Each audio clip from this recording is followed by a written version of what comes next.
Hello नमस्कार साथियों, मैं प्रकाश शुक्ला स्वागत करता हूं आपका स्टडी पावर सेंटर में। तो आज के वीडियो में हम बात करेंगे फरवरी के पहले और दूसरे सप्ताह के करंट अफेयर्स के महत्वपूर्ण क्वेश्चंस के बारे में। ठीक है, तो चलिए वीडियो को स्टार्ट करते हैं और कम से कम समय में हम ज़्यादा से ज़्यादा क्वेश्चन को कवर करने की कोशिश करेंगे। तो चलिए वीडियो को स्टार्ट करते हैं और पहला क्वेश्चन है हमारा आज का कि हाल ही में 13 फरवरी को कौन सा दिवस मनाया गया है। तो मुझे लगता है आप सभी लोग इसका आंसर जानते होंगे। राष्ट्रीय महिला दिवस, विश्व रेडियो दिवस, अंतर्राष्ट्रीय मिर्गी दिवस। तो इस बार देखिए, राष्ट्रीय महिला दिवस तो 13 फरवरी को ही मनाया जाता है, विश्व रेडियो दिवस भी 13 फरवरी को मनाया जाता है, लेकिन जो अंतर्राष्ट्रीय मिर्गी दिवस है वो भी इस बार जो है 13 फरवरी को मनाया गया 2023 में। अब ऐसा क्यों है? तो ऐसा इसलिए है क्योंकि अंतर्राष्ट्रीय मिर्गी दिवस जो है वो फरवरी के दूसरे सोमवार को मनाया जाता है और फरवरी का दूसरा सोमवार भी इस बार 13 फरवरी को ही पड़ा था। तो इस वजह से ये तीनों दिवस जो हैं वो 13 फरवरी को ही मनाए गए हैं। ठीक है, तो इस क्वेश्चन का ऑप्शन डी सही हो जाएगा। अब यहाँ पर राष्ट्रीय महिला दिवस, विश्व रेडियो दिवस, तो विश्व रेडियो दिवस की थीम आपसे पूछी जा सकती है। तो विश्व रेडियो दिवस की थीम क्या है 2023 की? तो विश्व रेडियो दिवस की थीम है रेडियो एंड पीस। ये आपको ध्यान रखना है क्योंकि ज़्यादातर आपसे जो है थीम पूछी जाएगी विश्व रेडियो दिवस की। ठीक है, और अंतर्राष्ट्रीय मिर्गी दिवस भी मनाया गया 13 फरवरी को और राष्ट्रीय महिला दिवस भी 13 फरवरी को। अच्छा, विश्व रेडियो दिवस की थीम तो रेडियो एंड पीस है और ये मनाया भी जाता है 13 फरवरी को, लेकिन राष्ट्रीय महिला दिवस के दिन जो है किसका जन्म हुआ था? तो राष्ट्रीय महिला दिवस जो है यानी कि 13 फरवरी जो है 13 फरवरी को सरोजिनी नायडू का जन्म हुआ था। और सरोजिनी नायडू जो थी वो पहली महिला मतलब पहली भारतीय महिला अध्यक्ष थी कांग्रेस की पहली महिला अध्यक्ष तो एनी बेसेंट थी, लेकिन पहली भारतीय महिला अध्यक्ष जो थी वो सरोजिनी नायडू थी। और इसके साथ साथ जो है भारत की पहली महिला राज्यपाल जो है वो भी सरोजिनी नायडू थी। और किस राज्य की थी? तो वो उत्तर प्रदेश की राज्यपाल थी, पहली महिला राज्यपाल। ठीक है, और अंतर्राष्ट्रीय मिर्गी दिवस जो है, अच्छा यहाँ से एक और क्वेश्चन बनता है कि राष्ट्रीय मिर्गी दिवस कब मनाया जाता है? तो राष्ट्रीय मिर्गी दिवस जो है वो 17 नवंबर को मनाया जाता है। ठीक है, राष्ट्रीय मिर्गी दिवस 17 नवंबर को मनाया जाता है। तो ध्यान रखना है ये तीनों क्वेश्चन आपको, और तीनों अपने आप में बहुत ही महत्वपूर्ण क्वेश्चन है। इसी वजह से मैंने इतना टाइम इनमें जो है इन्वेस्ट किया। चलिए आगे अगले क्वेश्चन चलते हैं। प्रत्येक वर्ष विश्व दलहन दिवस कब मनाया जाता है? तो प्रत्येक वर्ष जो है विश्व दलहन दिवस 10 फरवरी को मनाया जाता है। और ये मनाया क्यों जाता है? तो दालों के महत्व को बताने के लिए। ठीक है, तो इसका जो महत्व है वो दालों के महत्व मतलब इसका जो उपयोग है, क्यों मनाया जाता है, तो ये दालों के महत्व को बताने के लिए 10 फरवरी को विश्व दलहन दिवस मनाया जाता है। अगला क्वेश्चन देखते हैं। हाल ही में महिला जननांग विकृति के लिए जीरो टॉलरेंस का अंतर्राष्ट्रीय दिवस कब मनाया जाता है? तो दोस्तों ये मनाया जाता है 6 फरवरी को। ठीक है, तो इस क्वेश्चन का ऑप्शन सी सही हो जाएगा। और तो ये बेसिकली है क्या?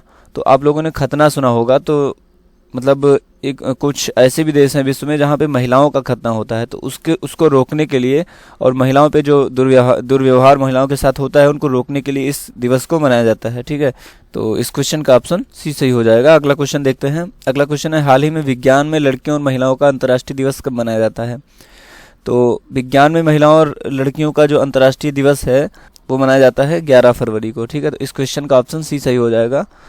11 फरवरी को जो है, देखिए राष्ट्रीय विज्ञान दिवस जो है वो तो 28 फरवरी को मनाया जाता है, लेकिन जो ये महिलाओं और मतलब लड़कियों और महिलाओं का अंतर्राष्ट्रीय दिवस विज्ञान में है ना, यानी विज्ञान में उपयोगिता बढ़ाने के लिए, विज्ञान में सहयोग बढ़ाने के लिए जो है इस दिवस को मनाया जाता है कि मतलब एक तरह से समानता के अधिकार को जो है समानता का अधिकार जो है प्राप्त कराने के लिए इसको जो है मनाया जाता है। ठीक है, और विज्ञान में महिलाओं की भूमिका को भी जो है एक तरह से जो है भूमिका को स्पष्ट करने के लिए ये दिवस मनाया जाता है। चलिए अगला क्वेश्चन है। हाल ही में महाराष्ट्र सरकार ने किस गीत को राज्य गीत के रूप में अपनाया है? तो महाराष्ट्र सरकार ने देखिए जय जय महाराष्ट्र माझा इसको जो है अपने राष्ट्रीय गीत के रूप में अपना लिया है। तो इस क्वेश्चन का ऑप्शन बी सही हो जाएगा। देखिए ये जो गीत है ये 3 मिनट का है, 3 मिनट का। ठीक है, जय जय महाराष्ट्र माझा जो है ये 3 मिनट का गीत है और इसको 1.5 मिनट का बनाने की कोशिश की जा रही है ना। और इसको जो है महाराष्ट्र सरकार ने अपना राज्य गीत के रूप में इसको मान्यता दी। अब बात हुई महाराष्ट्र की, तो महाराष्ट्र के जो है मुख्यमंत्री कौन है? तो महाराष्ट्र के मुख्यमंत्री हैं एकनाथ शिंदे। अच्छा, महाराष्ट्र के मुख्यमंत्री कौन है? तो महाराष्ट्र के मुख्यमंत्री हैं एकनाथ शिंदे और राज्यपाल कौन है? भगत सिंह कोश्यारी। ठीक है, महाराष्ट्र का गठन हुआ था 1 मई 1960 को और राजधानी है मुंबई। ये चीज जो आपको ध्यान रखनी है। और शीतकालीन राजधानी जो है वो नागपुर है इसकी, ये भी ध्यान रखना है। अगला क्वेश्चन देखेंगे। हाल ही में प्रधानमंत्री ने E20 को कहाँ से लॉन्च किया है? E20, अब E20 है क्या? देखिए पेट्रोल में जो है 20% एथेनॉल को मिलाने की एक तरह से प्रक्रिया है। इसके जरिए जो है पेट्रोल में 20% इथेनॉल मिलाया जाएगा। ठीक है, अभी देखिए जब पेट्रोल में 20% इथेनॉल मिलाया जाएगा तो इससे जो है क्या होगा, इससे जो तो देखिए पेट्रोल तो जो है एक तरह से पेट्रोल की खपत में भी कमी होगी, और दूसरा जो है किसानों की आय को भी बढ़ाने का उद्देश्य इससे पूरा हो, मतलब कुछ हद तक जो है पूरा होगा, क्योंकि इथेनॉल जो है वो जो फसलें मतलब खेतों में बच जाती हैं, जैसे कि मान लीजिए धान कटे और उसके बाद में धान की जो पराली है वो बच गई, तो उससे जो है इथेनॉल उत्पादित किया जाता है, और सबसे ज़्यादा जो है ये गन्ने की खेती से प्राप्त होता है। ठीक है, गन्ने की खेती से जो है प्राप्त होता है ये। चलिए अगला क्वेश्चन देखते हैं, और अगला क्वेश्चन है, अच्छा इस क्वेश्चन का ऑप्शन क्या होगा, तो इसका देखिए ऑप्शन डी सही हो जाएगा। बेंगलोर में ये जो है शुरू किया गया है, बेंगलोर में। ठीक है, इस क्वेश्चन का ऑप्शन डी सही हो जाएगा, बेंगलोर में, और प्रधानमंत्री नरेंद्र मोदी ने जो है इसको शुरू किया है, वहाँ से लॉन्च किया है। अगला क्वेश्चन है, हाल ही में यूपीआई पर क्रेडिट कार्ड को सपोर्ट करने वाला भारत का पहला ऐप कौन सा बन गया है। तो यूपीआई पर क्रेडिट कार्ड को मतलब आप सभी लोग समझते हैं कि आपके पास पैसे नहीं हैं, आपके अकाउंट में भी पैसे नहीं है, फिर भी आप पेमेंट कर सकते हो अपनी क्रेडिट के आधार पे। ठीक है, मतलब आप अपना क्रेडिट जो बनाते हैं उसके आधार पे एक लिमिट होती है आपकी, आप उतना पेमेंट जो है बिना पैसे के भी कर सकते हैं, कहीं भी क्रेडिट कार्ड जो है लगा सकते हैं। तो इसी तरह जो है अब ये यूपीआई पर भी क्रेडिट सेवा उपलब्ध कराने वाला पहला ऐप जो बन गया है वो मोबीक्विक बन गया है। ठीक है, और ये जो है एक यूपीआई ऐप है। ठीक है, और ये जो है पहला ऐसा ऐप यूपीआई ऐप बन गया है, यूपीआई पर जो है मतलब पहला ऐसा जो है ऐप बन गया है जो यूपीआई पर क्रेडिट कार्ड की सेवा जो है उपलब्ध कराएगा। अगला क्वेश्चन देखते हैं, हाल ही में काला घोड़ा कला महोत्सव 2023 कहाँ आयोजित किया गया है। तो काला घोड़ा कला महोत्सव ये कहाँ आयोजित किया गया है, ये मुंबई में आयोजित किया गया है। तो इस क्वेश्चन का ऑप्शन सी सही हो जाएगा। तो देखिए काला घोड़ा कला महोत्सव जो है इसका आयोजन 9 दिन होता है। ठीक है, और ये 2 वर्ष के बाद इसका आयोजन इसका आयोजन 9 दिन होता है, और इस बार ये 2 वर्ष बाद हुआ है। इसकी शुरुआत कब हुई थी, तो इसकी शुरुआत हुई थी 1999 में। ठीक है, और सबसे बड़ा सड़क का कला महोत्सव, सड़क कला उत्सव सबसे बड़ा है, ये मुंबई में इसको मनाया जाता है, और एक प्रतिमा है मुंबई में। ठीक है, उसकी मतलब मुंबई में एक जो है प्रतिमा है, कहाँ पर है ये प्रतिमा, तो एक्चुअली जो मुंबई है, मुंबई के दक्षिण भाग में एक आयरलैंड है, वहाँ पर एक काले घोड़े की जो प्रतिमा है। ठीक है, इस वजह से जो है इसको मनाया जाता है काला घोड़ा कला महोत्सव। ठीक है, तो ये है, देखिए ये हैं महत्वपूर्ण जानकारियां काला घोड़ा कला महोत्सव के बारे में, जो भी मैंने आपको बताया, इसको अगर आप चाहें तो नोट भी कर सकते हैं। चलिए अगला क्वेश्चन देखते हैं, और अगला क्वेश्चन है, उत्तर प्रदेश ग्लोबल इन्वेस्टर्स निवेश समिट 2023 का उद्घाटन किसने किया है। तो इसका आयोजन कहाँ हुआ है, तो इसका आयोजन जो है लखनऊ में हुआ है। ठीक है, और इसकी जो मतलब इसका उद्घाटन किसने किया है, तो इसका आयोजन किया है नरेंद्र मोदी ने। ठीक है, जो कि वर्तमान में प्रधानमंत्री हैं, और इसका आयोजन हुआ है लखनऊ में, ये आपको ध्यान रखना है। तो इस क्वेश्चन का ऑप्शन बी सही हो जाएगा। और इसी के साथ चलते हैं अगले क्वेश्चन पे। अगला क्वेश्चन है हमारा, हाल ही में खेलो इंडिया विंटर गेम्स का तीसरा संस्करण किस राज्य में आयोजित किया गया है। खेलो इंडिया विंटर गेम है, ये आपको ध्यान रखना है। तो देखिए इसका आयोजन हुआ है जम्मू कश्मीर में। ठीक है, और ये तीसरा संस्करण है, 10 तारीख से लेकर यानी 10 फरवरी से लेकर के 14 फरवरी तक इसका आयोजन किया जाएगा। ठीक है, इसका मतलब ये तीसरा संस्करण है, ये मैं बता चुका हूँ। पहली बार ये कब हुआ था, तो पहली बार 2020 में हुआ था, इसका पहला एडिशन जो है 2020 में हुआ था। तो इस क्वेश्चन का ऑप्शन भी सही हो जाएगा, और ये नहीं महत्वपूर्ण जानकारी है, इनको अगर आप चाहें तो नोट भी कर सकते हैं। चलिए अगला क्वेश्चन देखते हैं। अगला क्वेश्चन है कि हाल ही में राष्ट्रीय पुरुष आइस हॉकी चैंपियनशिप 2023 को किसने जीता है। तो आइस, देखिए यहाँ पर राष्ट्रीय पुरुष आइस हॉकी चैंपियनशिप, ठीक है, इसको जीता है आईटीबीपी ने। आईटीबीपी मतलब क्या हो जाएगा, आईटीबीपी होती इंडियन तिब्बत बॉर्डर पुलिस, तो आईटीबीपी ने इसको जीता है।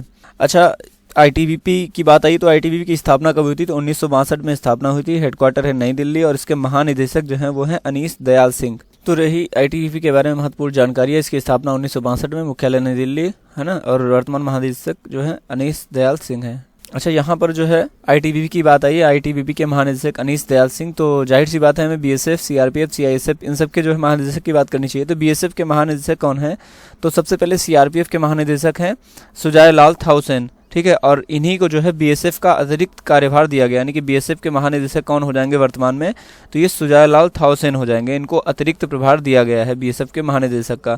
और सीआईएसएफ के महानिदेशक कौन है, तो वो है सीलवर्धन सिंह। इतनी बातें आपको याद रखनी है, और साथ ही साथ ये महत्वपूर्ण जानकारी भी चाहें तो नोट कर सकते हैं। अगला क्वेश्चन देखते हैं, और चलिए अगले क्वेश्चन पे। अगला क्वेश्चन है, हाल ही में प्रधानमंत्री मोदी ने भारत की सबसे बड़ी एचएल हेलीकॉप्टर फैक्ट्री का उद्घाटन कहाँ पर किया है।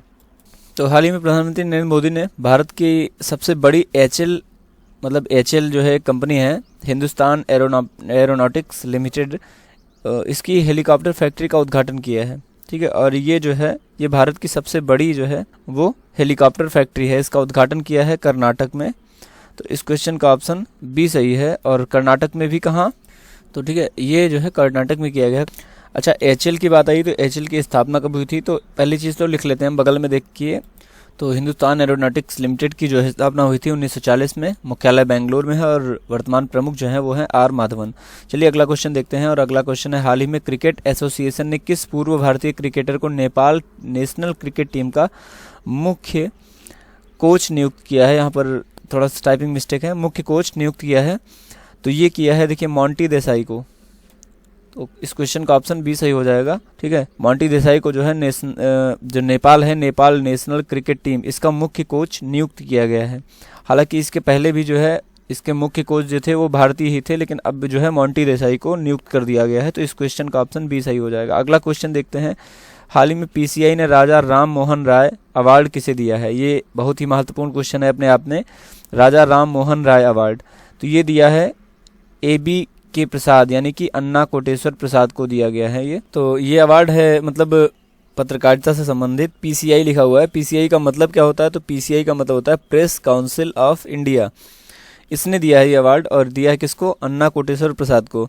राजा राम मोहन राय पुरस्कार, तो राजा राम मोहन कौन थे, तो राजा राम मोहन राय जो है इन्होंने 1828 में ब्रह्म समाज की स्थापना की थी और 1829 में सती प्रथा को ख़त्म किया था इन्होंने।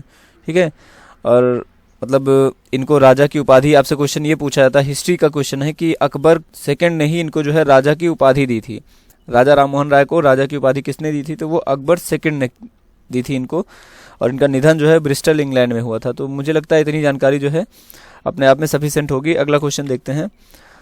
अगला क्वेश्चन है, हाल ही में एशियाई फुटबॉल कॉन्फेडरेशन AFC ने किस देश को फुटबॉल एशियन कप 2027 का मेजबान देश बनाया है, तो ये बनाया है सऊदी अरब को। तो इस क्वेश्चन का ऑप्शन सी सही हो जाएगा।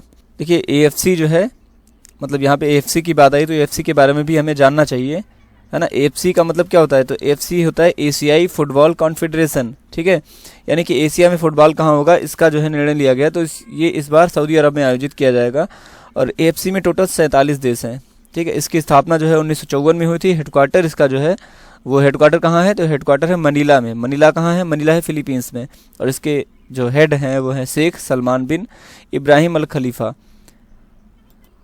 ठीक है, तो ये है जो है मतलब AFC से संबंधित महत्वपूर्ण जानकारी। चलिए अगला क्वेश्चन देखते हैं। और अगला क्वेश्चन है, हाल ही में वर्ल्ड स्टार्टअप इकोसिस्टम में भारत की रैंक कितनी है।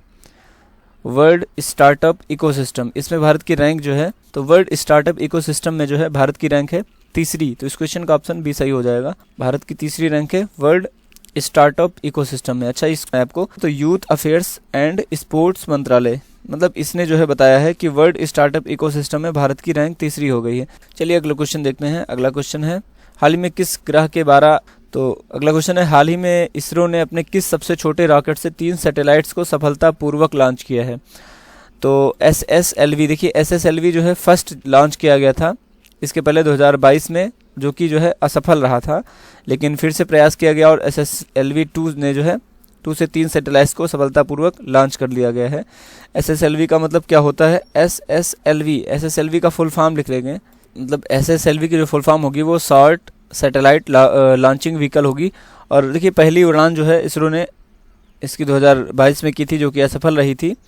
ठीक है, तो ये दूसरी उड़ान है। और इसको कहाँ से लॉन्च किया गया है, तो सतीश धवन केंद्र श्रीहरिकोटा में जो है वहाँ से इसको लॉन्च किया गया है। और इसके द्वारा 450 किलोमीटर ऊपर कक्षा में जो है प्रक्षेपित की गई हैं तीनों सैटेलाइट्स को। चलिए अगला क्वेश्चन देखते हैं। टाइम थोड़ा सा मतलब ज़्यादा हो रहा है तो इस वजह से थोड़ा जल्दी देंगे। हाल ही बिजली संकट के कारण किस देश ने आपातकाल की स्थिति घोषित कर दी है, तो ये जो है दक्षिण अफ्रीका में हुआ था, मतलब दक्षिण अफ्रीका में हुआ है। तो इस क्वेश्चन का ऑप्शन सी सही हो जाएगा। दक्षिण अफ्रीका में जो है अभी हाल ही में बिजली संकट के कारण बिजली जो है मतलब एक तरह से आपातकाल की स्थिति घोषित कर दी गई है। अच्छा, यहाँ पे हेल्प भी नहीं की जा सकती, क्योंकि अगर बाई चांस कोई देश इनको जो है मदद देना भी चाहे तो वहाँ पर उसी में जो है छीना झपटी मच जाती। तो एक तरह से जो है आपातकाल की स्थिति वहाँ पर घोषित हो गई है। अब देखिए ये जो है मतलब क्वेश्चन यहीं तक थे।